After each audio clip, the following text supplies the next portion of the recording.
People really be killing me. It's just like, you spill your own motherfucking tea, and because they mad because you're shading their favorite housewife, that they want to throw some 4-year-old tea in your motherfucking face, as if that's supposed to stop you from shading their fave. I ain't gotta keep it cute, bitch. I'm gonna shade these bitches the way I fucking want to. And if you don't fucking like it, you can tune the fuck out. That's what you can do.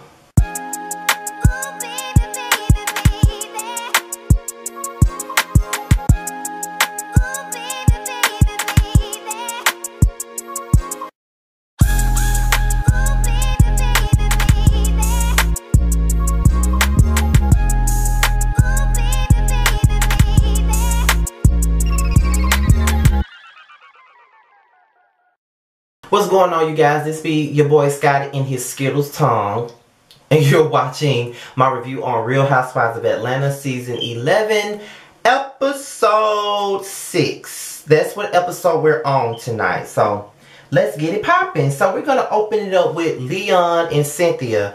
We're thinking that this is her man, Mike. We're thinking that we're finally about to see a little bit more of him. But next thing you know, Leon is coming down the stairs. And you know, I was thinking probably what everybody else is thinking. Okay, what the fuck is Russell doing walking down the steps or whatever? But you know what? We have to stop being closed-minded, including myself. Just because two exes or two co-parents are maybe very friendly and chummy with each other, that doesn't necessarily mean that they're having drive-bys and they still fucking and getting dick down or whatever, or a bitch still sitting on their face. It doesn't necessarily mean that. It's just that they know that the relationship is over with and they will never be together again, but they're friends. Sometimes people that are exes can be friends. I mean, I'm friends with a couple of my exes. It just depends on how the relationship ended. Like, it's one ex of mine that I am very, very good friends with. To be honest, our relationship did not end in the best way. It ended in the worst way. But when did it end? That relationship ended in probably 2013. So it ended in the worst way. But I was able to forgive. He was able to apologize. He was able to own up to his wrongs. And I knew that I never wanted to be with his ass again. So we became cool. You know what I'm saying? So we talk from time to time. We don't hang out. But, you know, we cool. So that's what that is. So basically he's here to see Noelle off. She's about to go to school and study dentistry, and I think that's a good place to be. I think one of my good friends went to college for to study, you know, the dentistry world and all of that stuff, and you know, that's pretty cool. Next thing you know, I'm gonna go ahead and get this out the way. Noelle goes to lunch with her parents, and you know, she's just basically talking about college girl talk, like what she want, what type of apartment she want to be in. She's just ready for the college life. At the same time, she's just a little bit scared of the college life because everybody's experience isn't the same, and that's the truth. You know, I remember when my brother first went off to college a couple of months ago, he was very scared to go. You know, he's never been away from home like that. And just to live away from home was a big transition for him. But not only for him, it was a big transition for me. Because, you know, being a black gay man, I'm at liberty to never have any biological kids of my own, so to speak. And I really don't want any biological kids of my own. I don't want any kids of my own.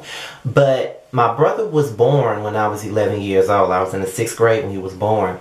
So I practically helped raise him in a sense. So when he went off to college, I was very excited for him, but very scared for him because, you know, he was a bit of an introvert. He is a Gemini to his soul. He's a double Gemini.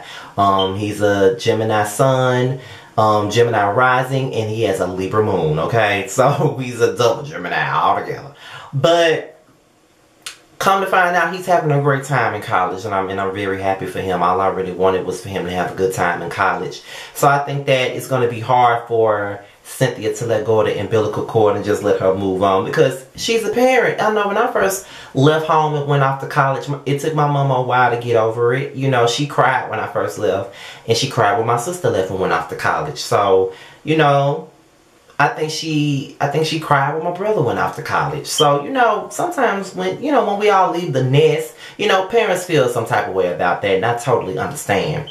So, you know, Shamari and Ronnie, they have lunch with Candy and Todd. And, you know, Shamari and asked Candy and Todd, asked Candy how did she feel when she brought up her open relationship that she had with Ronnie. And, of course, Candy was very understanding. I mean, she's had her relationship, you know, judged by the people because of the things that her and her husband did in their marriage. You know, they had a threesome and everybody had some shit to say. You know, Ty was like, yeah, you know, we had a threesome. And, you know, when we talked about our shit, you know, everybody was like, you know what I'm saying? But at the same time, you know what I'm saying? It's just like, you know, whatever. So, Shamari was like, you know, I'm just open about mine, and, you know, me and Ronnie was doing this and doing that, and, you know, Candy was like, well, I never knew that, you know, Ronnie and Shamari was in a relationship back in the Gap. I just thought that she was just cheating on the nigga, you know what I'm saying? And I'm like, shit, if I was Candy, I would have thought the same shit. If you want to be honest, I probably said, you know, this bitch was not, you know, what the fuck is going on here? You know what I'm saying? So that's what the fuck I would have been thinking. I would have thought she cheated too. But then, Candy brought up the situation with Portia and Dennis, and I'm sitting up here like, oh my God, here we go. Candy, listen, you're my favorite. Out of all these girls on this show, you have consistently been my favorite. But at this point, I'm going to need you to stop bringing this Portia and Dennis shit up, okay? I'm tired of you talking about it. It makes you look pathetic. Stop talking about it. I mean, point the fuck blank. Like, it ain't nothing to talk about. If you really want to work things out with Portia, if you really want the relationship to get better, if y'all really agreed to let the past be the fucking past, then let the past be the fucking past. You bringing this shit up about her and her man is messy as fuck. And it makes you look fake as fuck. Because if you really want to get past the shit, you wouldn't even be talking about what the fuck going on with her and her man. You wouldn't even give a damn. And if you really gave a damn, you would have just told her about it instead of talking to everybody else about it. Because, yes, if you know something about somebody that I'm fucking with, then I would want you to tell me. Don't talk about it with Tom, Dick, and Harry. Talk to me about that shit. Don't, like, I will respect the person more if they came to me and talked to me about it. Don't talk to Nene, Cynthia, and Marlo and all these other bitches and Janie and Carmen and all these other people about what you know about my damn relationship. You come to me about my shit. You know what I'm saying? So that's the problem that I got with Candy, and I wish you would cut it out. Point blank, period. Cut it the fuck out. You know you don't fuck with the girl like this, so stop talking about it. Period. Y'all, I'm so annoyed with the way they pronounce this lady's name. So her name is Tanya. It's not Tanya, it's Tanya. Like, really? I'm sorry, but it annoys me. Like, when I look at her name, I think it's Tanya, not Tanya. But I'm sorry, y'all. Fuck that shit. I'm not gonna call her no damn Tanya. If that's her fucking name, oh well. I'm calling that bitch Tanya. I ain't calling her no damn Tanya. That shit is annoying. But Nene comes over, and you know, Tanya is a cool girl. You know, she's all about her fashions. And if y'all didn't know, she just shaded the shit out of Marlo, because she said her fashions are good for the hood. Just because you have a label doesn't make you fashionable. I'm like, ooh. Shade Marlo, okay, Tanya, shade her. But, you know, she got this little closet full of her clothes and stuff. You know, Nene, poor rich having ass is all for it. You know what I'm saying? She act like when she see a bitch closet, she act like she ain't never seen a closet like that before in her life. Y'all know how Nene is. You know she still ain't used to shit. But Nene invites her to the couples night out. It's basically boobs and bourbon. And they're gonna have a great time, basically. So you know, it's gonna be a cool time.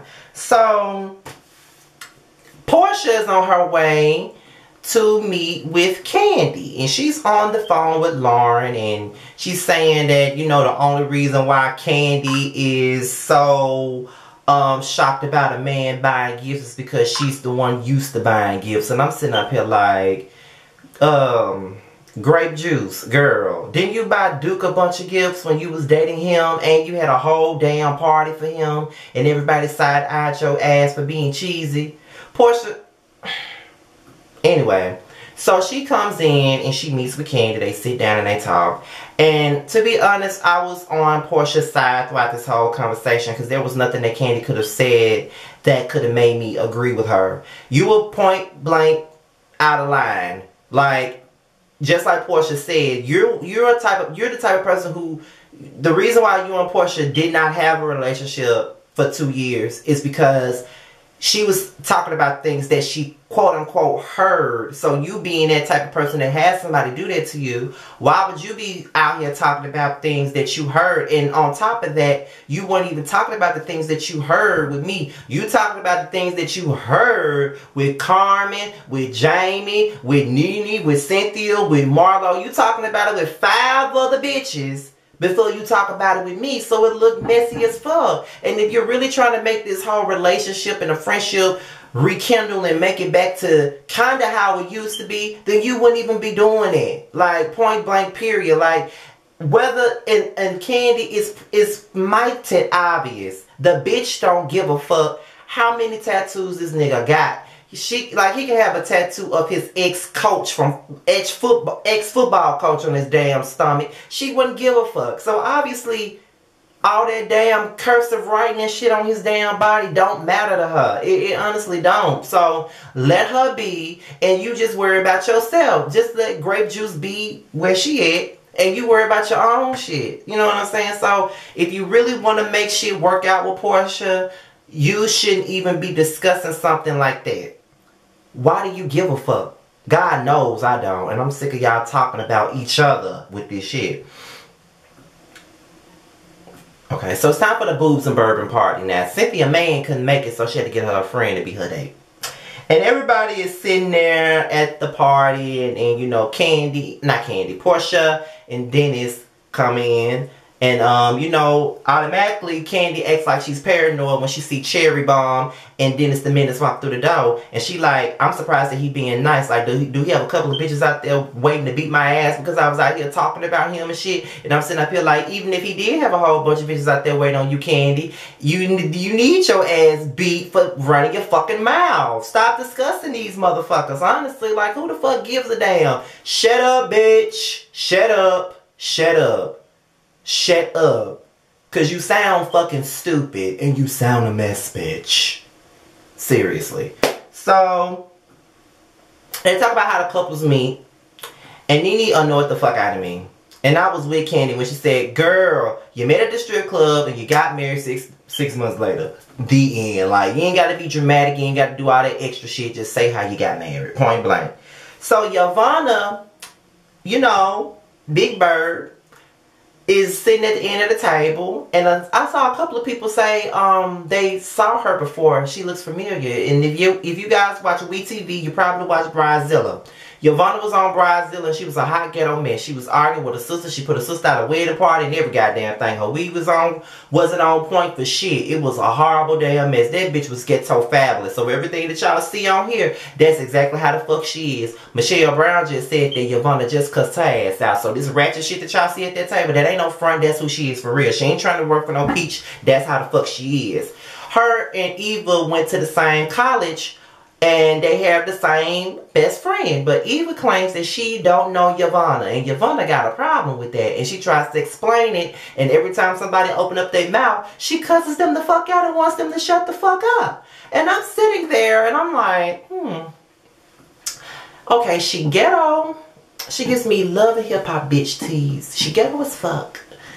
Then she got on this motherfucking yellow Laffy Taffy banana flavored tube top. It ain't no tube top, but this Laffy Taffy banana flavored top on. And she is a straight up hood rat. And you know, Scotty has a thing for hood rats on reality TV most of the time. You know, most of his faves are hood rats. So, I'm not gonna say that I like her, but I don't have a problem with her. She gave me a little bit of entertainment now. It was weird as hell, but she gave me my entertainment for that table. Okay, so Greg announced that they're gonna do a couples trip. They're gonna be near Destin, but it's gonna be a cute little couples trip for all the couples and all that shit. So, you know, everybody's excited about it.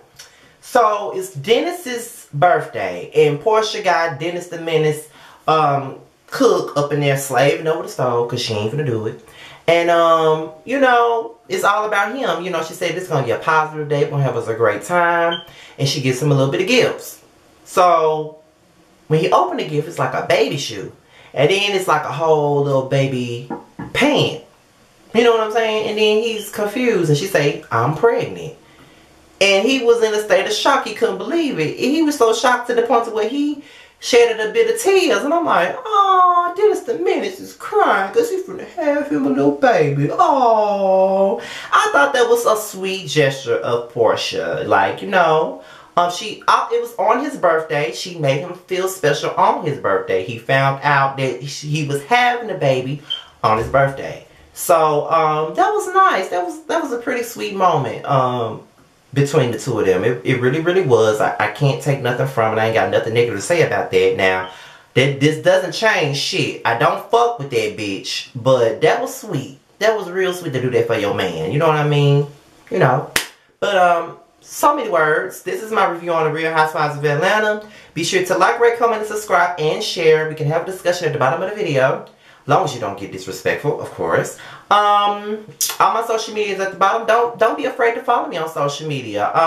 My Instagram is down there. My Twitter down there. My Facebook fan page is down there. All that down there. My Snapchat down there. All that down there. You can follow me on all of those platforms. If I'm not following you back, all you got to do is hit me up with a DM and let me know that I haven't followed you back, and you know I'll follow you back. You better ask the others that that's been followed that hit me up. And if you want to join my Team Scotty Instagram group, hit me up on Instagram and I'll politely add you to the group. We have a lot of fun in that group message, okay? And with that being said, you guys, until my Love of Hip Hop New York review, I'll see y'all later. Peace. Happy Sunday.